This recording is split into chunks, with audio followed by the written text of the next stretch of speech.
범죄인 송환법에 반대하는 홍콩 시민들의 주말 집회가 11주째 계속됐습니다. 대규모 시위대는 평화와 이성, 비폭력을 주장했고 덕분에 우려했던 중국의 무력 개입이나 홍콩 경찰과의 충돌은 없었습니다. 한편 트럼프 대통령이 홍콩 사태와 관련해 중국 당국이 폭력을 사용한다면 미중 간 무역이 매우 어렵게 될 것이라며 무력 진압 가능성에 대해 강력히 경고했습니다. 트럼프 대통령의 이 같은 발언은 홍콩 사태와 미중 간 무역 협상을 사실상 연계시키겠다는 뜻으로 해석돼 파장이 예상되고 있습니다. 관련해서 저희 이슈진단에선 시청자분들의 의견을 받고 있습니다. 100원의 이용료가 있는 샵 3698로 여러분들의 다양한 의견 보내주시기 바랍니다. 네, 그럼 도움 말씀 주실 분 소개해드리겠습니다. 동국대 국제통상학부 광노성 교수, 호서대 교양학부 전가린 교수입니다. 두 분 어서 오세요. 네, 안녕하세요. 네, 자, 먼저 전 교수님께 네. 질문을 좀 하겠습니다. 주 홍콩 총영사관 선임연구원을 네. 지내셨다고 하셨는데 아무래도 이번 사태에 대해서 좀 느끼는 게 남다르실 것 같은데요. 네. 어제 시위 주최 측 추산으로 170만 명이 모였다고 했습니다. 이게 네. 이 정도면 민심이 상당히 반영됐다라고 볼 수 있겠습니다. 그렇죠. 홍콩 총 인구가 740만 정도 됩니다. 740만에서 170만이라는 숫자는 적은 숫자가 아니겠죠. 예. 특히 이러한 문제 그리고 170만의 인구가 참여했다라는 것은 아무래도 사태 위중함 그리고 현실적인 어떤 시급성 이런 문제가 반영된 것이라고 보고요. 그리고 무엇보다도 우리가 폭력 시위로 지금까지 상당한 문제가 반복이 되었고 그리고 지속적이고 그리고 반복적으로 진행이 되어 왔는데 이러한 것이 폭력적인 시위로 발전되지 않고 평화적인 시위로 귀결됐다라는 것은 어떤 면에서는 의미가 상당하다라고 볼 수 있겠습니다. 네. 이번 시위를 적극 주도하는 세력이 주로 90년대생이라는 점이 주목을 받고 있는데 사실 1997년에 홍콩 중국 반환 당시에도 어떻게 보면 연관이 없었던 세대일 수도 있는데 지금 이렇게까지 시위 앞장서는 이유는 어디에 있다라고 볼 수 있을까요? 기본적으로 이번 세대 주도 세력이 이제 90년대생이죠. 네. 그러니까 우리나라에서 20대가 그렇죠. 이제 90년대생이 되겠는데 이 20대가 태어나던 시점 그러니까 이제 90년대서부터 이렇게 보면 그게 이제 민주주의적인 가치관이 이제 전 세계에 이제 전파되던 가장 그런 지배하던 세대가 이제 바로 90년대생인데요. 이게 이제 범죄자 송환법이라는 것이 있어서 이제 중국에 송환해서 조사할 수 있다라는 것이 이제 트리거가 돼서 된 것 같은데요. 이전에 이런 사건이 있었습니다. 중국 지도부를 비판하던 서점 주인이 이제 행방불명이 돼가지고 이 사람을 어디서 봤더니 나중에 중국에서 가서 이제 소환해서 조사를 하더라. 그래서 중국 당국의 소행이 밝혀진 바가 있었는데 이거를 이제 공식화하는 게 중국 송환법이거든요. 예. 그러니까 이런 측면에서 이게 트리거가 돼서 원래 90년대생 20대는 우리 대학 때도 그랬지만 가장 이념적이고 그다음 자유롭게 공부를 학문을 하던 그런 거기 때문에 어떤 직장인들처럼 매여 있는 세대가 아니에요. 예. 자동적으로 주도하기가 쉬워지고 또 그런 사상 같은 거에 경도되기가 쉬운 세대니까 그래서 아마 90년대생이 끌어간 것이 아닌가 이런 생각이 듭니다. 네. 자, 그렇군요. 다시 정가린 교수님께 네. 질문 하나 드리겠습니다. 이게 홍콩 시위대하면 가장 먼저 떠오르는 이미지가 우산을 들고 검은 옷을 입은 사람들의 이미지가 제일 맞습니다. 많았는데 최근에 보면 반대로 백색 테러단이라고 해서 흰 옷을 입은 사람들이 네. 등장했다고 하더라고요. 이게 보도에 따르면 중국에서 흰 옷을 입은 사람들이 단체로 홍콩으로 들어왔다. 그래서 이 충돌이 예상된다. 뭐 이런 사우스 포스트 모닝 포스트의 네. 사우스 차이나 모닝 차이나 포스트의 네. 보도도 있었는데요. 먼저 이 백색 테러단이 뭔가 이걸 설명 좀 부탁드립니다. 네, 사실 이제 백색 테러라는 표현보다는 백의 테러가 맞습니다. 하얀 옷을 입은 테러 집단이라고 보는 게 백의 맞는데요. 테러. 예. 백색 테러라 그러면 보통 우리가 프랑스 대혁명 때 이제 기득권층에 도전하는 세력을 억압하기 위해서 폭력 행사를 했던 사람들을 백색 테러리스트 혹은 백색 테러라고 얘기를 하거든요. 예. 근데 이번에 홍콩에서 일어난 시위에 우리가 이제 주목해야 될 부분은 바로 여러 가지 문화적인 코드가 내재돼 있다라는 겁니다. 뭐 좀 앞서 말씀하셨다시피 검은색과 흰색 그리고 우산 등등의 어떤 상징적인 코드가 많이 존재하고 있는 것이거든요. 검은색은 홍콩 송환법으로 인해 가지고 홍콩인의 자주적인 어떤 자치 그리고 일국 양제를 50년 동안 보장받겠다라는 거 그리고 홍콩인에 대한 고도의 자치성을 인정해주겠다라는 영국과 중국 간의 어떤 협약 내용이 더 이상 의미가 없었다라는 거죠. 죽음에 이르렀다라고 판단하는 것입니다. 그래서 검은색 옷을 입은 것이고 이러한 기존 체제에 대한 중국에 대한 어떤 반대 입장 그리고 홍콩의 체제에 대해서 반대 입장을 억압하기 위해서 또 하나의 물리적 행사를 하는 집단들이 하얀색 옷을 입음으로 인해 가지고선 백의 테러의 어떤 현상을 보이고 있는 것입니다. 사실 백의 테러를 주도하는 사람들은 아직 명확하지는 않습니다. 예. 뭐 지금 전파되고 있는 동영상을 보게 되면은 경찰들이 하얀색 옷을 입은 그런 동영상들도 지금 나오고 있고요. 혹은 중국 대륙에서 하얀색 옷을 입은 사람들이 건너오는 경우도 있습니다. 예. 건너오는 경우는 보통 홍콩 주민들에 대한 인식 간의 차이라고 보시면 됩니다. 우리가 50년 동안 홍콩의 자치, 고도의 자치 그리고 홍콩인에 의한 홍콩의 통치를 강조했던 그 홍콩 반환과 관련된 법안 내용을 보게 되면요. 중국은 홍콩을 시해자의 입장에서 해석을 합니다. 내가 100년의 이 치욕적인 역사를 종식시키고 당신네들을 해방시켜줬는데 당신네들은 중국 정부에 감사하지 않고 오히려 반중적인 태도를 취하는 그런 체제 반대적인 입장은 우리가 용납할 수 없다. 거기에 대한 우리가 물리적 행사를 하겠다라는 그런 의미로 해석이 됩니다. 그래서 양자 간에 홍콩과 중국 사람들 간의 일종의 홍콩 반환과 관련된 관계가 수평적으로 평등하지 않고 수직적인 관계를 가지고 있고 또 하나는 시해자, 하나는 수혜자의 관점에서 바라보기 때문에 시위의 장기성 그리고 시위의 반복성이 주기적으로 나타나고 있다라고 말씀드릴 수 있겠습니다. 네. 그러면은 지금 세계 여론이 이렇게 홍콩 사태에 관심을 갖는 이유는 뭐라고 볼 수 있을까요? 가장 큰 관심은 이제 중국에 대한 미래가 이제 홍콩으로서 대변이 된다는 것이죠. 그리고 홍콩은 과거에 상당한 경제적 부와 자유와 민주를 구가하던 지역이기 때문에 이 지역이 과연 사회주의 체제인 중국 체제에 들어갔을 때 과연 수용 가능한가? 그 사람들이 받아들일 수 있는가의 문제입니다. 그래서 보통 홍콩의 시위를 89년 6월 4일 날 있었던 천안문 사태와 연관시키는 경우도 그런 것이고요. 여기에서 물리적인 행사로 인해 가지고선 국제사회가 상당히 관심을 갖는 이유도 마치 89년 6월 4일 날의 천안문 사태를 데자뷰하는 듯한 그런 인상을 주기 때문에 이런 문제에 대해서 이제 서방 세계들이 이제 관심을 많이 갖는 거라고 보면 되겠습니다. 네. 또 중국 입장에서 고민할 수 있는 부분이 뭐 여론도 여론이겠습니다만 이 홍콩에서 외국 그 자금이 빠져나갈 가능성도 염두를 해두는 것 같아요. 그렇게 되면 또 중국 경제에 미치는 영향도 있을 수밖에 없잖아요. 그렇죠. 왜냐하면 이제 홍콩이라는 게 원래 아시아의 금융센터거든요. 그렇죠. 그래서 역할을 해서 우리 같은 경우도 이제 중국의 수출도 많지만 기본적으로 홍콩 수출이 전 세계 수출의 4위를 차지할 정도로 이제 우리나라가 홍콩 의존도가 높은 그런 나라. 그럼 왜 중국으로 직접 수출하지 홍콩 거쳐서 가냐 이런 질문을 할 수 있겠는데 중국의 크레딧 리스크 때문에 그래요. 중국 기업들이 약속 안 지킬까 봐 그렇죠. 홍콩의 금융기관에 보증을 서서 들어가거든요. 이제 바로 그런 점에서 금융센터 역할을 하는데 지금 중국의 미중 분쟁의 가장 큰 핵은 중국이 지금 데트 크라이시스라고 해서 중국 국유 기업들의 상반기 소위 말해서 이 부채들이 만기가 들어오는 게 굉장히 많단 말이에요. 네. 이제 이걸 만약에 외국의 신규 투자 자금이 없을 경우에 굉장히 위험해지는 게 이제 중국 경제의 실상인데 바로 미중 무역 분쟁이 그것을 지금 막고 있고 유입을 막고 있는데다 홍콩에서 또 금융 자금까지도 중국 기업에서 빠져나가면 이것은 큰 사태가 벌어질 것이다라는 측면에서 중국이 굉장히 큰 우려를 하고 있는 항목이 사실입니다. 아, 예. 뭐 한 가지 첨언을 하자 그러면은 홍콩은 지금 중국의 위안화 국제화에 아주 큰 발판이 되고 있습니다.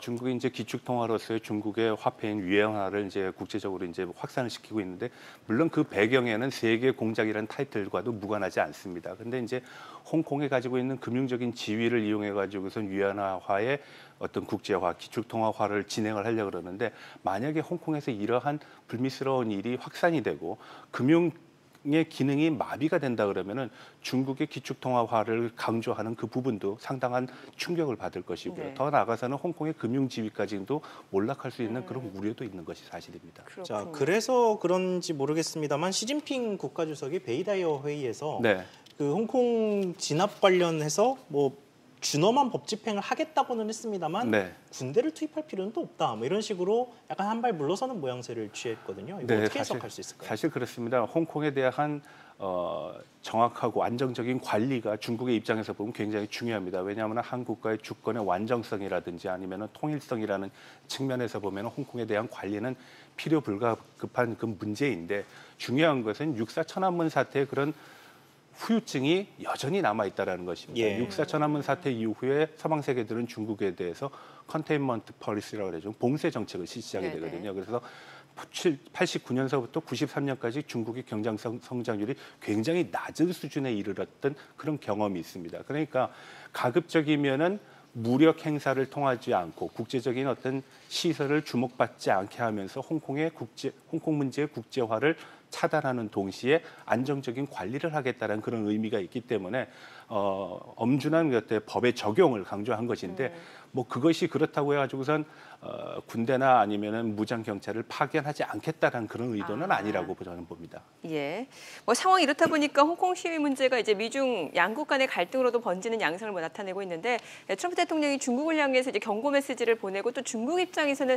내정 간섭하지 말라라는 입장인데 이게 미중 외교 갈등이 격화되는 양상으로까지도 확대될 수 있는 거 아닐까요? 지금 진행되고 있는 게 지난번에 6월 말에 합의했던 휴전 상황이죠. 미중 무역 분쟁을 잠시간 휴전을 하자 예.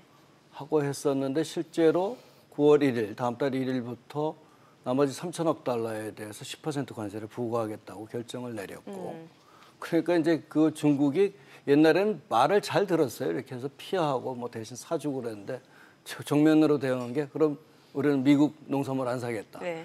미국 농산물이라는 게 아이오와 같은 그 3I 스테이트라고 그러는데 이 3I 스테이트가 미국의 곡물 지역인데 이게 바로 트럼프의 표밭이거든요. 예. 그래서 이제 여기 농산물 안 사주겠다는 거 트럼프 너 재선 가도의 지하장이 싸고 정면으로 대들었단 말이죠. 근데 이제 정면으로 대들었던 것까지는 뭐 대충 뭐 이렇게 해서 뭐 싸움하다 보면 그럴 수도 있지라고 생각할 수가 있는데 거시경제 변수인 환율을 건드렸단 말이죠. 네. 소위 말해서 7위안이라는 게 아무것도 아니잖아요. 심리적 저지선이거든요. 예. 그럼 관세를 10% 매겼는데 만약에 위안화 환율을 높여서 소위 말해서 위안화 가치 떨어지면 네네. 관세 효과가 상쇄돼 버리거든요. 바로 이제 이렇게 거시경제까지 붙들고 늘어나오면서 이게 격화가 되는 추세인데 만약에 홍콩 사태가 이게 또 가산이 되면 미중 무역 분쟁은 굉장히 크게 나갈 가능성이 큽니다. 제 전망으로. 그렇군요. 예. 전 교수님께도 네. 같은 질문 한 번 더 드리겠습니다. 사태가 어디까지 비화될 수 있다고 보십니까? 잠정적으로는 그냥 수면 아래로 내려간 상태입니다. 네. 왜냐하면 홍콩의 어떤 시위라는 것이 지금 단발적으로 끝날 수 있는 요인들이 아닙니다.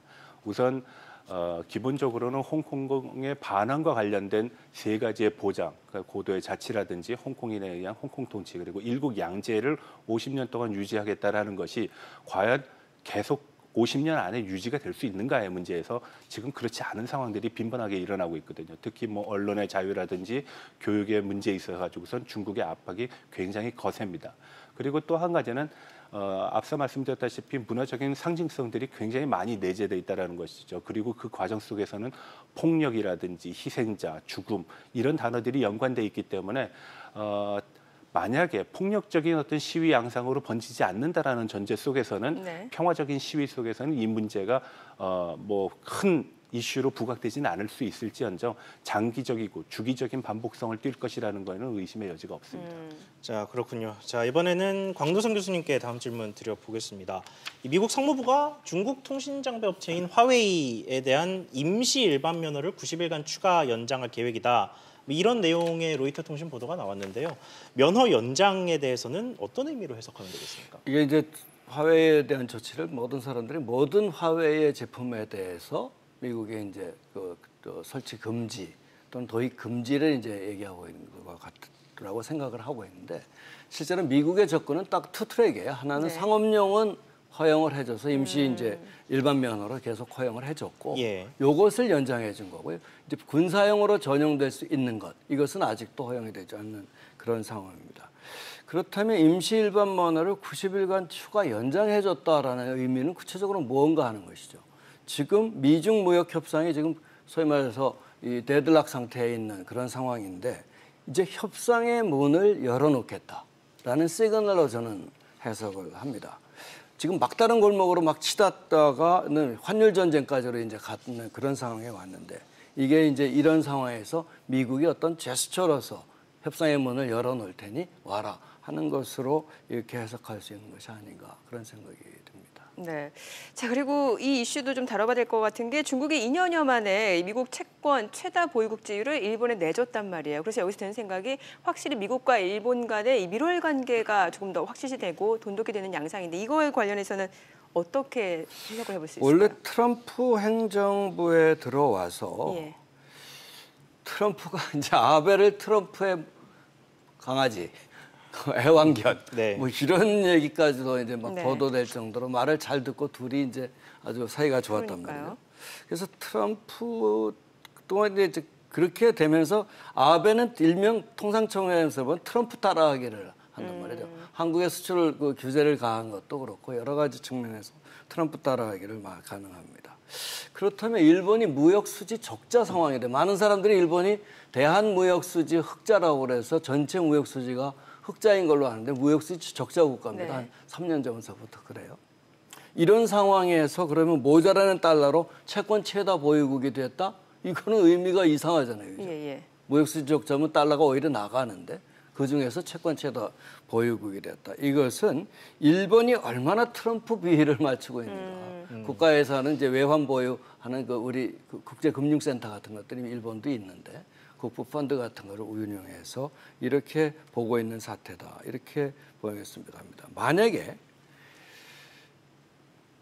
중국이 이 사태를 감망하고 오케이 그럼 나는 중국이 최다 보유국을 국제 최다 네네. 보유국에서 이거 팔기 시작하면 사태는 굉장히 커질 가능성이 아, 미 국채를 투매하기 시작하면 아직은 파는 예. 그렇죠. 아직은 파는 조짐이 없는데 이렇게 한번 네. 데이터를 쳐다보고 만약에 파는 사태가 가면 이거는 큰 사태로 벌어집니다. 왜냐하면 국채 투매하잖아요. 이런 국채 가격이 날아나죠. 공급이 늘어나니까. 네네. 그러면 이자율이 높아진다고. 그렇죠.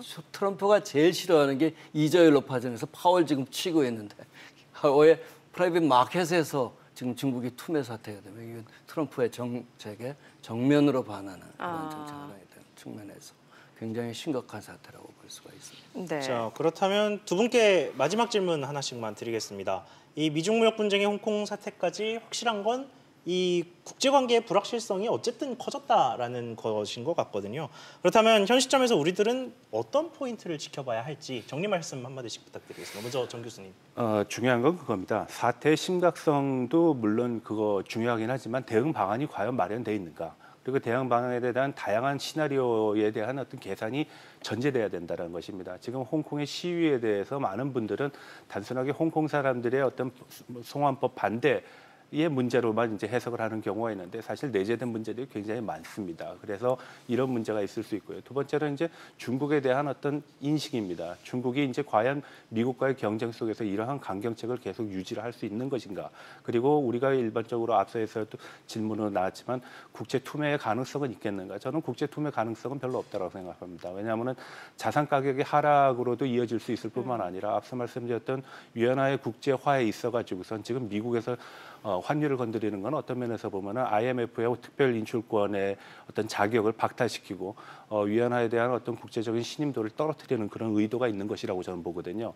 그런 측면에서 본다면은 중국도 굉장히 조심스러운 행보를 이어나갈 것입니다. 그러면 이런 과정 속에서 소프트한 부분에서의 충격은 어떤 것이고 하드적인 부분에서의 충격은 어떤 것인가에 대한 다양한 시나리오 그리고 대응 방안이 선행되지 않으면은 그 시기의 직면에서는 그냥 블랙스완으로서밖에 해석이 안 되는 그런 문제에 직면할 수 있다고 저는 봅니다. 네, 그렇군요. 곽 교수님도 예. 지금 이 문제가 미중 간의 관계고 또 홍콩 시위는 우리가 컨트롤 베리어블 경제학에서 얘기하는 통제 변수가 아니에요. 우리가 어떻게 행사할 수 없이 그냥 주어지는 거거든요. 예. 그렇다면 이 주어지는 상황에서 우리는 어떻게 대응할 것인가는 뻔하단 말이죠. 왜냐하면 우리가 행사를 할 수가 없기 때문에. 이때 이제 필요한 게 이제 컨틴전시 플랜이라고 시나리오별로 우리가 어떻게 대응할 것이냐 하는 것이 지금 필요한 시점이라고 보는데요. 문제는 대중 무역 의존도가 큰 상태에서 안보는 미국에서 지금 그러네요. 우리에서 한미일 안보 체계를 한단 말이죠. 예. 그래서 이제 중국과의 관계는 굉장히 다루기가 어려운 측면이 사실은 우리가 처해 있는 상황이거든요. 이제 그래서 이제 뭐 소위 말해서 미국의 MD 체제는 도입하지 않겠다. 몇 가지 약속을 중국의 이재명 정부까지 해줬단 말이죠. 바로 그런 측면에서 이런 어떤 시나리오별 컨틴전시 플랜을 지금 마련해야 될 시점이다. 이렇게 생각이 듭니다. 네, 알겠습니다. 오늘 광노선 교수, 전가린 교수였습니다. 두 분 말씀 잘 들었습니다. 네.